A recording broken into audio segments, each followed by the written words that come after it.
L'intégration Active Directory ADFS. Comme je disais, c'est un système central de gestion de l'identité pour les salariés. Vous avez donc votre annuaire, vous avez la totalité des effectifs d'une entreprise qui sont inscrits dans ce fameux annuaire Active Directory. Vous êtes obligé d'avoir la totalité des effectifs, donc vous êtes sûr d'avoir un socle commun où vous vous adressez à tout le monde. Vous ne pouvez pas rater un utilisateur par rapport à un autre. Ce système est donc nécessairement à jour, ce qui est très intéressant de ce point de vue-là. C'est pour ça qu'il est vraiment tout en bas dans l'organisation du système d'information. C'est vraiment une brique commune et solide. Et tout ceci permet une gestion très fine des droits d'accès. Vous allez pouvoir dire que tel utilisateur a accès à tel élément du système d'information ou tel élément et ainsi de suite. Vous avez la possibilité, grâce à cette Active Directory et surtout la partie ADFS, d'utiliser l'identité de l'annuaire pour un service qui est extérieur à l'entreprise, donc qui ne vit pas dans le système d'information de l'entreprise. Donc typiquement les outils SaaS ou un outil de e-learning de formation tel que VDClick. La mise en place de cette passerelle qui va permettre l'authentification, ce fameux SSO, vers un service tiers depuis l'Active Directory de l'entreprise est faite de façon extrêmement sécurisée. Ça a été prévu à la base par les outils Microsoft. On utilise une technologie qui s'appelle SAML. Donc d'un point de vue footprint en termes de sécurité et d'infrastructure, celui-ci est minimal. Ça ne nécessite aucun développement pour faire cette passerelle entre un système tiers et l'Active Directory de l'entreprise. Tout est prévu à l'origine et ça se fait par un échange d'API et de clés de sécurité via le protocole SAML. Donc c'est extrêmement bénéfique pour deux raisons, cette intégration Active Directory ADFS. C'est qu'un, elle concerne tous les utilisateurs de l'entreprise, point crucial, et elle est très sécurisée et simple à mettre en place pour l'administrateur système de l'entreprise. Ensuite, vous avez la partie LMS.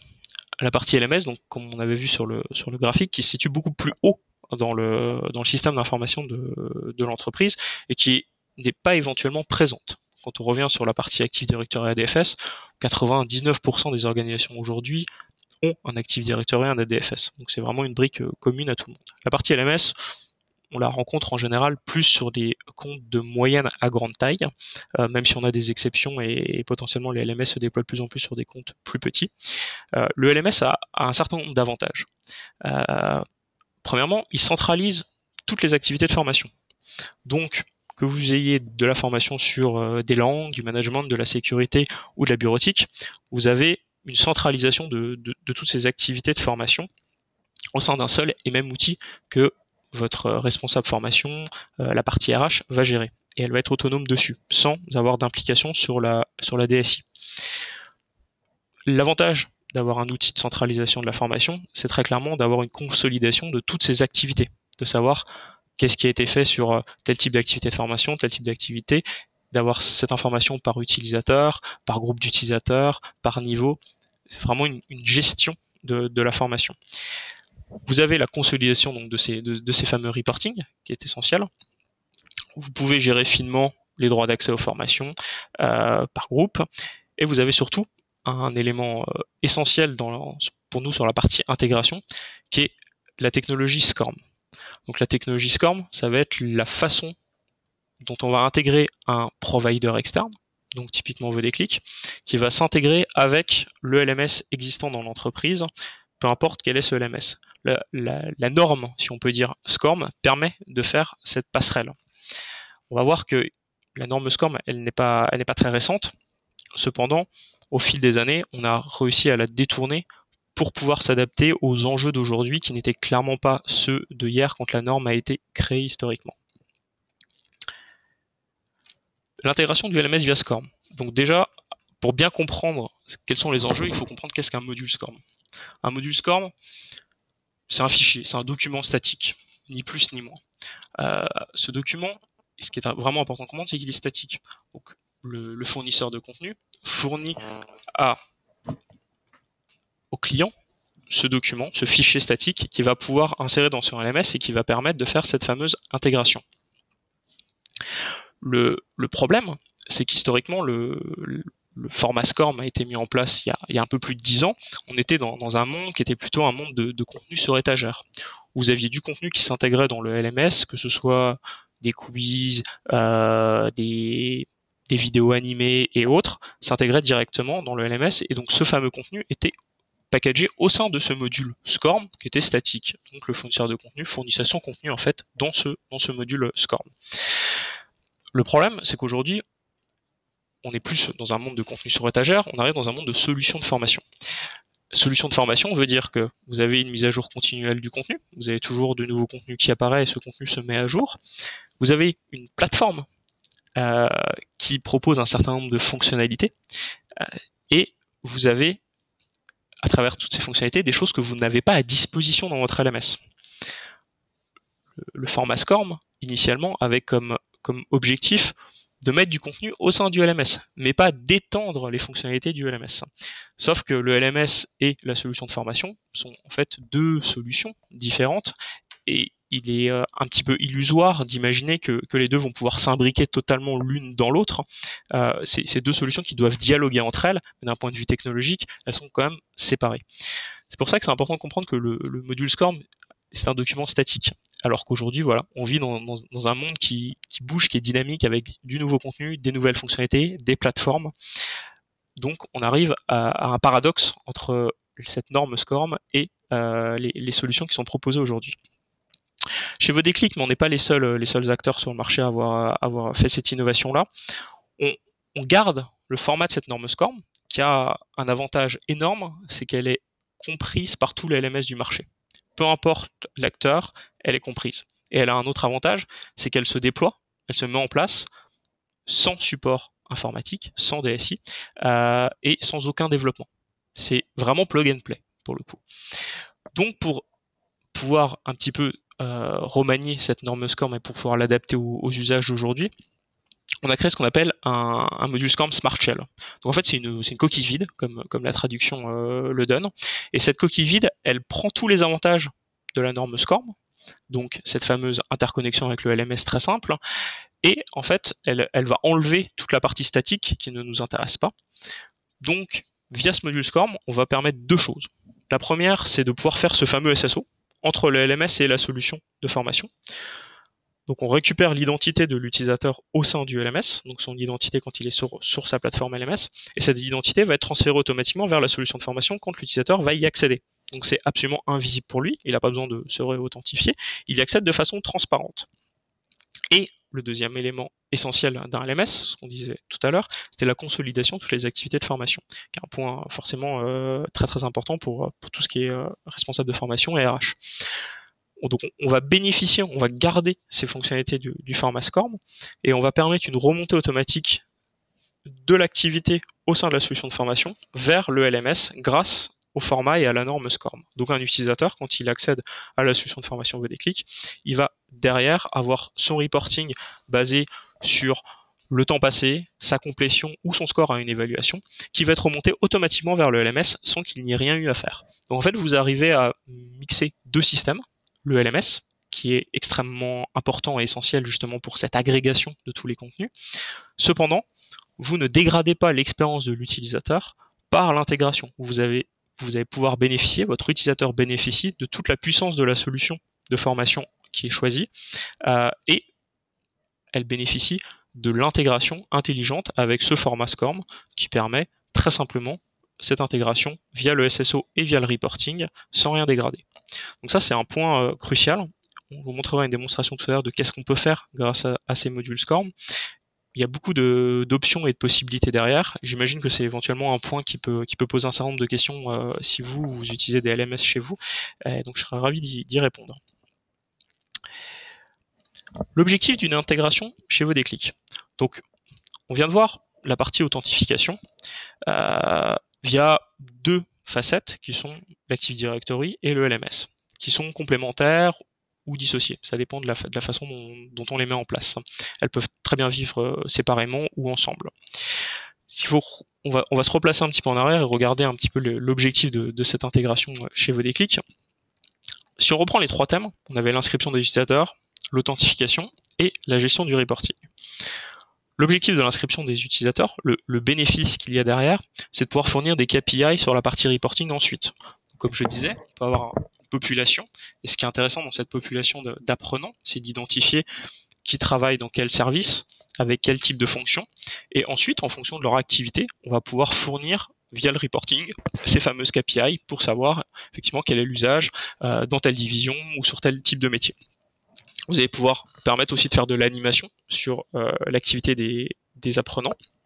Typiquement, le fait d'avoir l'information sur leurs adresses email permet ensuite aux apprenants eux-mêmes de se créer des plannings de formation sur la solution et de recevoir des rappels sur ces plannings de formation. Du coup, ça les engage dans ce processus de formation. Et vous avez ensuite aussi une fonctionnalité qu'on propose sur la plateforme VoDéclic qui bénéficie de cette préinscription, ce qu'on appelle le switch horaire, de pouvoir faire varier le contenu de la plateforme en fonction de l'horaire. Donc typiquement, l'utilisation principale étant d'avoir des formations très métiers durant les horaires de bureau et de pouvoir garder un accès à la solution en dehors des horaires de bureau, le soir et le week-end pour les apprenants, mais du coup de changer le contenu de la plateforme à ce moment-là et d'enlever les outils métiers et de pouvoir fournir les autres formations sur typiquement du multimédia. Et donc d'avoir les informations sur qui sont ces utilisateurs nous permet ensuite de pouvoir proposer cette différenciation de catalogue en fonction des horaires. L'authentification, sujet dont on a beaucoup parlé, qui permet donc bien évidemment, comme vous l'avez compris, je pense, de fluidifier l'accès, de multiplier les points d'entrée, parce que encore une fois, vous pouvez avoir plein de points d'entrée. Un seul point d'entrée, c'est bien d'avoir un point d'entrée stratégique, un point d'entrée vers une solution, plus vous en avez, plus vous allez avoir de personnes qui rentrent dans cette solution, et donc plus vous allez avoir d'usage. Donc plus a priori la réussite de votre dispositif de formation va être importante. L'authentification aussi, suivant la méthode d'authentification, permet de faciliter ou non la relance des emails. Donc la relance d'activité, un petit peu ce que je décrivais sur la partie planning. Et la dernière brique étant la gestion du reporting. Alors la gestion du reporting, elle peut prendre plusieurs formats. Elle peut enrichir un système d'information RH existant dans l'entreprise. Elle peut enrichir le LMS existant. Ou alors elle peut enrichir tout autre système de différentes façons. Elle permet deux choses concrètement. C'est de valoriser l'entreprise. Donc valoriser quelle activité de formation elle propose à ses salariés, quelle a été la consommation, et elle valorise aussi le collaborateur lui-même, où on va pouvoir bien voir que ce collaborateur s'est formé sur Excel pendant tant de temps et a obtenu tel niveau, quelque chose de valorisant pour le collaborateur. Quelles sont les technologies qui sont disponibles pour ces trois briques? Donc vous allez voir, il y en a quelques-unes dont on a déjà discuté et il y en a d'autres. Sur la partie inscription, vous avez deux façons, en fait trois, et une qui est masquée. Vous avez deux façons standards, qui est la première tout simplement par fichier Excel. L'idée étant de faire un pré-provisioning de ces utilisateurs en ayant l'information de leur identité. On les pré-enregistre, entre guillemets, manuellement sur la plateforme. Donc ça, c'est nos équipes d'intégration qui s'en occupent. Vous avez ensuite le même type de format, mais qui se fait automatiquement via des transferts par FTP, par SFTP, de manière sécurisée. Donc par exemple sur ce sujet-là, je peux prendre le cas concret d'un de nos clients, Siemens France, chez qui on a 9000 apprenants, qui ont une organisation qui évolue très souvent, presque tous les jours on va dire, et l'objectif étant de pouvoir avoir quelque chose qui soit toujours à jour du côté de la plateforme, d'avoir bien l'information de qui y a accès, qui n'y a pas accès et comment ces personnes s'insèrent dans l'organigramme de l'entreprise. Et donc toutes les nuits, ils nous envoient automatiquement la mise à jour de ces 9000 apprenants et automatiquement nos serveurs ingèrent ces mises à jour et mettent à jour automatiquement la base de données qu'il y a derrière pour Siemens. La troisième, qui n'est pas inscrite parce qu'elle est transparente, se fait via l'authentification. On ne préinscrit pas les utilisateurs, mais ils s'inscrivent entre guillemets automatiquement à la première connexion via un SSO sur la plateforme. Par contre, dans ce cas-là, on n'a pas d'information nominale sur l'utilisateur, on ne connaît qu'un ID, on va dire, ce qui pose ensuite potentiellement un problème sur l'accès au reporting. Moins on a d'informations en entrée sur qui est l'utilisateur, moins on peut fournir en sortie de données sur l'utilisateur. Vous avez donc la partie authentification avec première brique, celle qu'on ne conseille absolument pas à nos clients, qui est l'identification mot de passe. Donc comme tout le monde bien évidemment, on propose la possibilité de se connecter à la plateforme VoDéclic via un couple login mot de passe. Donc la connexion est manuelle, elle a un impact très clairement négatif sur l'adoption. On peut dire en règle générale qu'on augmente sans problème de 30% l'usage de la solution via l'intégration en SSO. Et plus le temps avance, plus c'est vrai, parce que quand vous lancez la solution, vous communiquez à tous vos utilisateurs le couple identifiant mot de passe, il sera en mémoire, mais 6 mois après, s'ils n'y sont pas allés très souvent, ils vont forcément avoir une tendance à plus l'oublier. Donc dans le temps, l'impact est encore plus négatif. Ensuite, la partie annuaire Windows, AD, ADFS, dont on a parlé. Donc la connexion, elle est automatique. Et en plus, elle est automatique depuis le bureau de l'utilisateur. On peut mettre un icône, des clics, sur le bureau de l'utilisateur. Il n'a qu'à double-cliquer sur cette icône, il accède à la plateforme de formation en un seul clic, et il est déjà connecté parce qu'on a récupéré son identité Windows avec laquelle il s'est connecté sur son PC en arrivant. L'avantage en plus, même dans le cadre de la DFS, c'est que l'utilisateur qui est chez lui peut utiliser son identifiant Windows alors qu'il n'est pas dans le système d'information de l'entreprise. Il peut même l'utiliser via son ordinateur personnel. Ça, après, c'est une question de restriction sur la partie système d'information, mais la technologie permet de le faire. Donc, par exemple, dans le cas d'un switch horaire, vous pouvez avoir un utilisateur qui se connecte pendant les horaires de bureau via son ordinateur Windows au bureau, et il est automatiquement identifié parce qu'il s'est déjà connecté. Et quand il est chez lui, en fait, vous allez avoir un écran de connexion qui va être son identifiant, son couple identifiant login Windows de l'entreprise, et c'est une fenêtre de connexion de l'entreprise qui apparaît pour permettre d'accéder ensuite à vos déclics. Vous avez ensuite la partie LMS avec SCORM, donc la connexion qui est automatique depuis le LMS et qui permet d'avoir des reportings, ce qui est un élément essentiel. Et vous avez aussi un ensemble d'autres outils SaaS qui existent et qui vivent dans l'entreprise et qui peuvent être tout autant des points de connexion vers la solution vos déclics. Aussi Google Apps, Yammer ou Salesforce par exemple. On peut utiliser l'identité de l'utilisateur sur ces services pour le connecter à vos déclics. Vous verrez une démonstration tout à l'heure de comment ça fonctionne. L'intérêt étant évidemment dans la multiplicité des points de connexion. Tous les utilisateurs ne sont pas utilisateurs de Salesforce dans une entreprise, par exemple. Par contre, vous avez des personnes qui sont toute la journée sur Salesforce. Donc, il est intéressant de leur proposer de se connecter à la solution de formation via leur identification Salesforce, sachant qu'ils sont déjà identifiés sur Salesforce, vu qu'ils travaillent, c'est automatique. La partie reporting, la dernière, se fait de plusieurs façons possibles, via des fichiers XLS. Donc, en fait, vous avez le dashboard de reporting de la solution VDClick, où tout ce que vous voyez est exportable sous format XLS. Vous avez ensuite la possibilité de récupérer toutes ces données via une API. Donc on met à disposition de nos clients une API qui permet de requêter toutes ces données-là et de permettre d'enrichir éventuellement un SIRH qui ne serait pas déjà proposé par vos déclics, ou de pouvoir enrichir n'importe quelle autre solution. Et vous avez bien évidemment la partie reporting via le LMS. Dans le cadre d'une intégration SCORM, le reporting va automatiquement alimenter le reporting du LMS. Il n'y a absolument rien à faire, c'est automatique et ça arrive dans le LMS, et ça permet de continuer la consolidation des activités de formation au sein du LMS, ce qui est très clairement un avantage. On va passer à la partie démonstration parce que c'est souvent ce qui est le plus parlant. Alors, donc normalement vous voyez tout autant mon écran. Donc typiquement là c'est plutôt pour un cadre de démonstration d'expliquer comment ça fonctionne. Vous avez une fenêtre de connexion qui propose 5 moyens d'authentification à la solution vos déclics. Donc là je suis pas encore connecté, je suis imaginons sur une plateforme client, et on me propose de me connecter avec mon identifiant Google Apps, avec mon identifiant Windows, avec mon identifiant Salesforce, Yammer, ou éventuellement avec mon identifiant vos déclics, mon fameux couple login mot de passe vos déclics qu'on déconseille. Quand vous vous connectez avec votre compte Google Apps, et voir l'avantage, c'est que c'est extrêmement transparent. J'ai cliqué, j'arrive en fait sur une fenêtre de connexion qui est la fenêtre Google. Étant donné que je suis déjà connecté avec mon compte professionnel Google, je n'ai qu'à sélectionner ce compte-là, je continue, et je vais arriver connecté sur la plateforme vos déclics, donc avec mon identifiant. Donc j'ai pas eu à rentrer d'identifiant mot de passe moi-même. C'est Google qui m'a délégué mon identité vers vos déclics. Donc c'est extrêmement efficace. Un seul clic et vous êtes directement connecté à la plateforme vos déclics. Ce qui est intéressant sur ce point-là, c'est que sur Google, vous avez la possibilité aussi, sur les Google Apps, quand vous êtes sur Gmail, vous avez l'accès à tous les services Google. Et vous avez le service vos déclics qui va rentrer en plus dessus. Donc vous avez une visibilité sur le service vos déclics au sein même de Gmail. ce qui permet à l'utilisateur de bien voir qu'il a accès aussi à la solution de formation depuis Gmail, ce qui est toujours intéressant en termes d'adoption et d'usage. Vous pouvez avoir l'utilisateur qui se connecte donc avec son Windows. Donc là, je vais être dans un cas particulier qui est en fait, je suis pas logué sur ma machine. Je suis pas un Windows, je suis pas logué avec mon identification Windows. Donc comme si j'étais chez moi et que je voulais utiliser mon identification de l'entreprise. Et donc dans ce cas-là, en fait, j'arrive sur une page de connexion Windows qui est celle du système d'information de l'entreprise.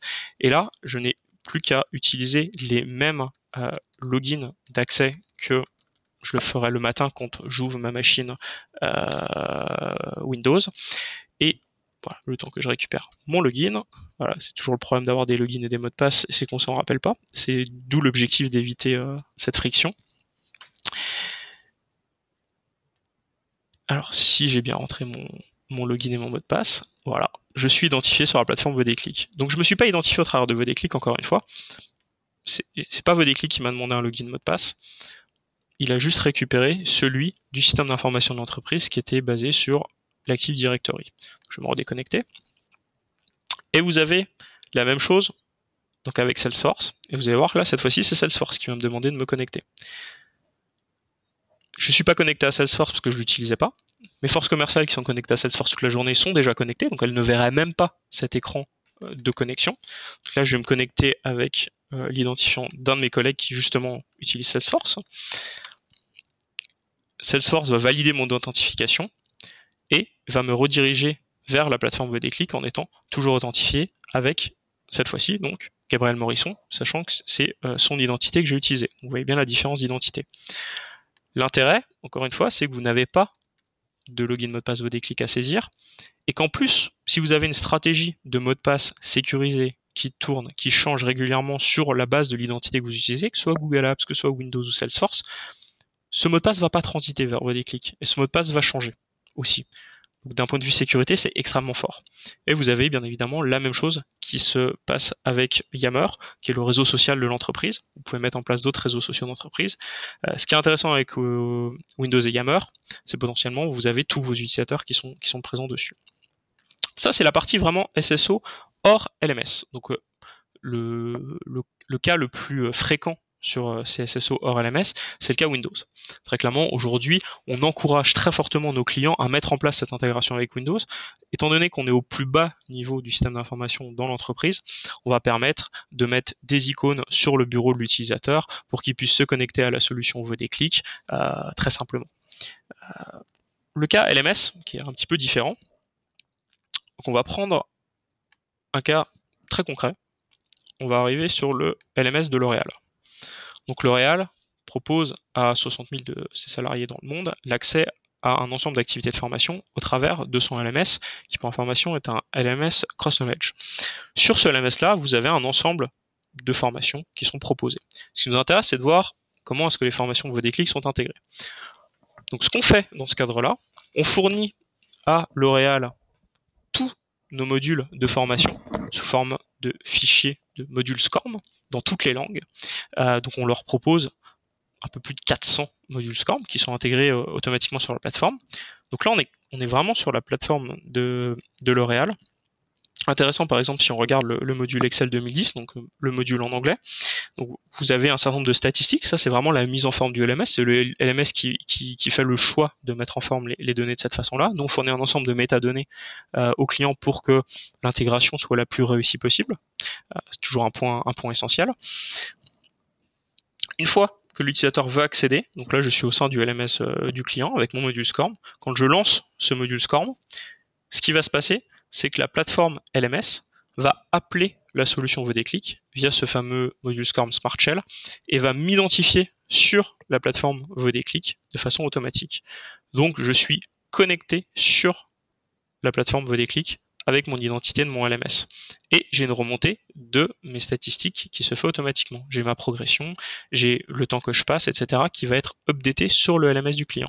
Cependant, bien qu'on ait intégré dans le LMS, vous avez la même expérience pédagogique qui est proposée à l'utilisateur. Vous avez toute la plateforme Vodéclic avec son contenu, ses services pédagogiques et toutes ses évolutions. Et pour ça, une fois que l'intégration a été faite de ce module-là, peu importe ce qui va se passer ensuite sur la plateforme Vodéclic, vous n'avez pas besoin de mettre à jour le module, ce qui est extrêmement important. Si à chaque fois qu'on doit mettre à jour la plateforme, il faut mettre à jour les modules du côté LMS chez nos clients, ça deviendrait extrêmement compliqué. Ça, c'est une intégration d'un LMS. Ce qui est intéressant, c'est de voir aussi comment ça s'intègre dans d'autres LMS. Au final, nous, on fournit toujours la même chose. C'est vraiment le LMS derrière qui va proposer sa mise en forme. Là, on est sur un LMS Cornerstone On Demand, où typiquement, on a un module SCORM. Donc, sur le précédent LMS, vous avez vu que le module SCORM me renvoyait directement vers la formation Excel 2010. Et là, vous avez sur ce LMS-là un module SCORM qui renvoie vers le catalogue complet. Ça, c'est des options de création de ces fameux modules SCORM pour vos déclics. Donc, on va lancer le module et vous allez voir qu'il va se passer en fait exactement le même fonctionnement, mais la mise en forme est différente. Et ça, c'est de la responsabilité du LMS. Vous avez le LMS qui va lancer l'activité de formation vos déclics. Et donc, encore une fois, Motolog. Donc là, j'ai un autre compte. Ça, c'est mon compte utilisateur qui est proposé côté LMS. Donc, je ne sais pas si on peut le voir. Voilà. Les formations, présentation, vos déclics, c'est mon nom. Et si on regarde sur la plateforme vos déclics, je suis logué avec donc le même compte. Tout ça de façon transparente. Vous voyez que d'ailleurs, même sur la barre d'adresse, je suis toujours en fait au sein du LMS, mais en réalité, j'ai la plateforme vos déclics qui s'est intégrée dedans automatiquement. Et là, j'ai accès à toute la plateforme, tout le catalogue, etc. Cette intégration ne limitait pas le contenu. Et j'ai en même temps, en parallèle, le reporting qui est alimenté côté LMS. Dernière démonstration qui montre en fait toutes les options offertes via l'intégration via des modules SCORM. Là, on est sur SCORM Cloud, qui est un LMS de test, on va dire, qui est utilisé par les fournisseurs de contenu pour avoir des rendus. On est capable, du côté vos déclics, de vous fournir des modules SCORM qui peuvent s'adapter aux différents besoins. C'est-à-dire que vous avez vu, le premier module SCORM ouvrait la formation directement sur Excel. Vous avez là des modules qui peuvent ouvrir directement sur tout le catalogue, directement sur une évaluation, par exemple. Mettons ce module SCORM vos déclics qui s'appelle évaluation Word 2013. Quand l'utilisateur va l'ouvrir, il va accéder directement à l'évaluation de Word 2013. L'objectif étant de pouvoir moduler la façon d'afficher la plateforme vos déclics. Et ça, l'objectif, c'est de répondre aux questions métiers, on va dire. Et plus on vous fournit de modules SCORM qui vont avoir des spécificités, l'évaluation, je vais vous fournir un module SCORM uniquement sur Word, ensuite sur Excel. Ensuite, sur la partie du LMS, vous allez avoir la possibilité de créer votre propre parcours pédagogique en mixant tous ces modules. Donc vous avez de la liberté pédagogique de création sur le LMS, tout en ayant toute la puissance et la flexibilité de la solution vos déclics à côté. Et tout ça de façon indépendante et autonome. Une fois que on a fourni les modules SCORM, vous avez la liberté de faire ce que vous voulez sur la partie LMS, de l'assigner à qui vous voulez, de les mélanger ensemble, et ainsi de suite. Voilà sur la partie SCORM basiquement. Alors, ce que je vous propose, c'est qu'on passe à la partie questions-réponses. Si vous avez donc des points qui n'ont pas été clairs, des points que vous voudriez que je précise, ou éventuellement des choses qu'on n'a pas du tout traitées et qui vous intéressaient de traiter. Donc, je vous laisse à vos questions. Donc, en bas à droite, vous pouvez poser toutes vos questions.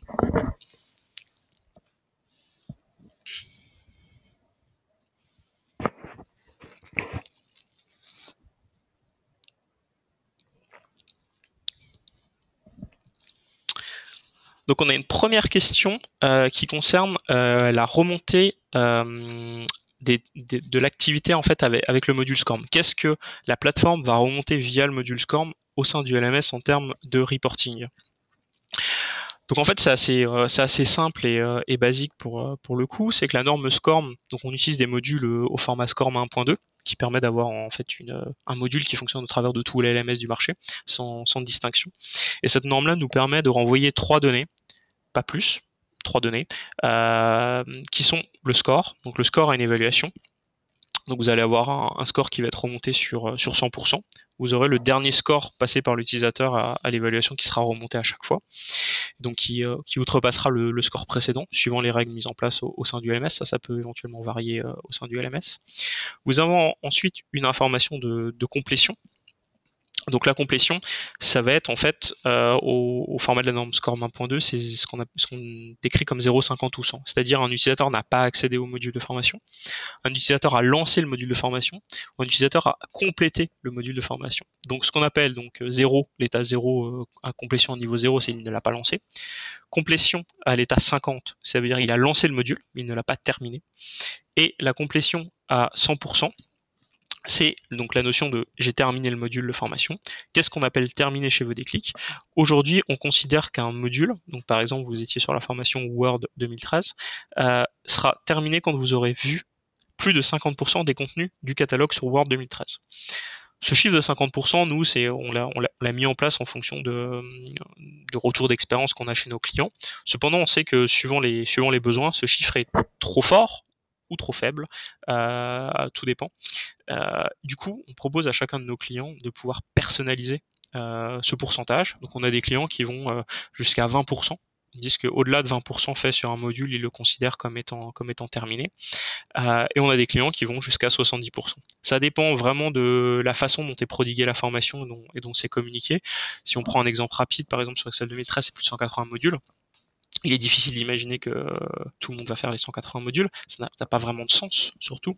Donc la modulation de ce pourcentage pour le temps de complétion est assez important. Et le dernier point qui permet de faire moduler ce temps, de renvoyer des statistiques, pardon, c'est le temps. Donc en plus du score de niveau de complétion, on renvoie le temps passé effectif par l'utilisateur. Donc vous avez des LMS qui, avec ce temps-là, vont aussi pouvoir outrepasser le statut de complétion. Donc mettons qu'au bout de 2 heures passées sur le module Vodéclic, le taux de complétion va être passé à 100%. Voilà. Ça, après, c'est de la logique métier sur la partie LMS. Nous, on renvoie les données, le LMS, après, les traite comme il le peut.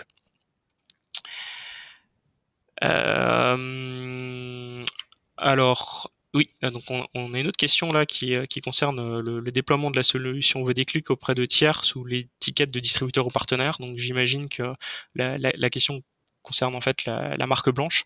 On travaille avec des centres de formation sur ce sujet-là. Ce que je vous conseille pour ce point-là, c'est de contacter notre équipe commerciale qui vous expliquera concrètement comment ça fonctionne. Mais d'un point de vue technique, on sait faire et on le fait. Donc j'imagine que ça doit répondre à votre question. Est-ce que vous avez d'autres questions?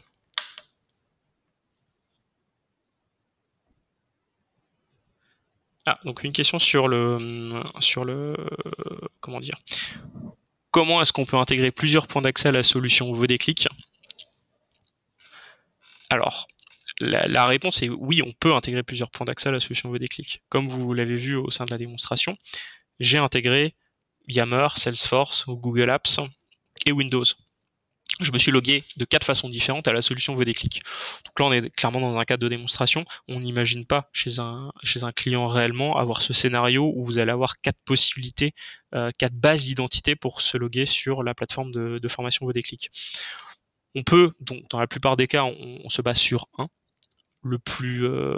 celui qui est le socle le plus large. Donc, comme vous l'avez compris, soit le LMS, soit l'Active Directory. Mais on essaye de pousser un deuxième point de connexion qui est plus lié en fait au métier et à la typologie des utilisateurs. Par exemple, on peut très bien avoir un point de connexion qui va être l'Active Directory et un deuxième point de connexion qui va être le Salesforce. L'intérêt n'est pas forcément d'utiliser l'identité en tant que telle de l'utilisateur sur Salesforce pour se connecter à Vodéclic, mais plutôt en fait de bénéficier de la possibilité dans Salesforce d'ajouter un lien vers la solution Vodéclic. Du coup, vous allez mettre en avant la solution de formation au sein de l'outil métier de l'utilisateur, donc forcément elle sera plus proche de lui, donc il sera plus tenté d'y accéder s'il cherche de la formation, par exemple sur son outil Salesforce ou sur d'autres outils. C'est un peu le double intérêt des intégrations avec des outils SaaS, c'est se baser sur leur identité pour se connecter vers Vodéclic, mais aussi et surtout de bénéficier de leur visibilité pour mettre en avant la solution de formation Vodéclic.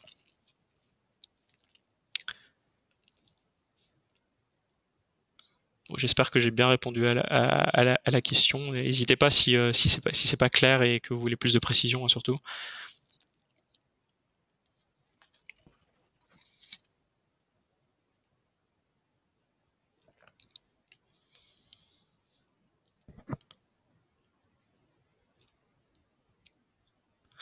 On a une dernière question toujours sur la partie LMS pour le coup, donc qui apparemment intéresse beaucoup, donc qui demande sur avec quel LMS sur le marché on travaille.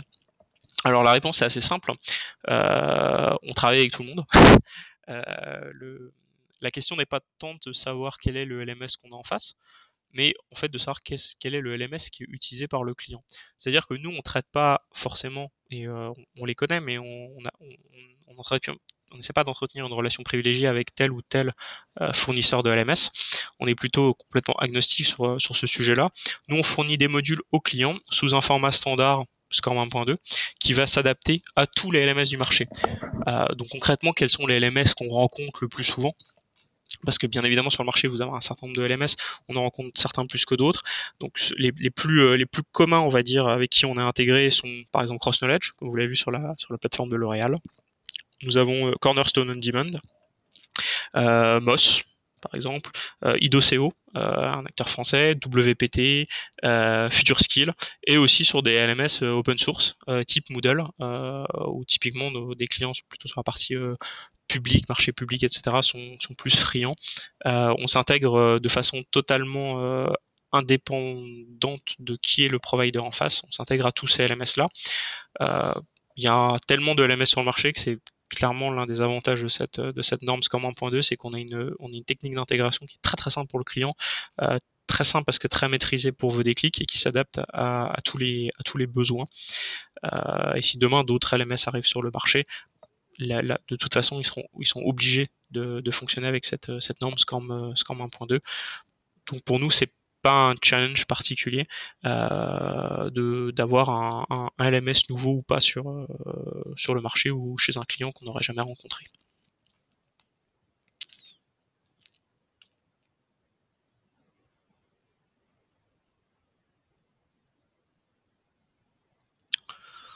Bah écoutez, je crois que si vous n'avez pas d'autres questions, je vous laisse encore une ou deux petites minutes si vous réfléchissez à une question qui vous viendrait. Dans tous les cas, ce qui va se passer, c'est que ce webinaire est enregistré et vous sera proposé aussi pour une vision un autre moment offline. Si vous avez des questions sur la partie commerciale, donc là je vous invite à contacter directement nos équipes qui vous répondront et qui vous permettront aussi de faire une démonstration et de vous expliquer concrètement, suivant vos besoins, comment est-ce que vos déclics peut s'intégrer chez vous. N'hésitez surtout pas à les contacter. De notre côté, on vous enverra de toute façon quelques éléments d'information supplémentaires sur le sujet, et du coup vous pouvez prendre contact si vous avez plus de questions. On arrive à 14h53, donc je pense si vous n'avez pas d'autres questions, on va pouvoir déclarer que ce webinaire est terminé. Je vous remercie pour votre attention, pour vos questions aussi qui étaient très intéressantes. J'espère qu'elles ont permis d'enrichir la discussion et ont servi à tout le monde. C'est vrai qu'on a eu beaucoup de questions sur la partie LMS, ce qui est intéressant. Ce qu'il faut comprendre, c'est que pour nous, le LMS, c'est un moyen d'intégration, mais c'est clairement pas le seul, et on voit bien au-delà des LMS. Et les intégrations qui sont proposées aujourd'hui ne sont clairement pas celles de demain non plus. Le marché de la formation et de l'informatique en général évolue rapidement. L'objectif étant d'être toujours en phase avec ce marché et ses solutions, et de fournir une réponse qui est toujours la plus adaptée. Et du coup, cette réponse peut changer au fur et à mesure des années. Et l'un de nos objectifs et de nos métiers étant clairement de s'y adapter. Voilà, bah écoutez, je vous remercie. Bonne fin de journée et bonne fête. Au revoir.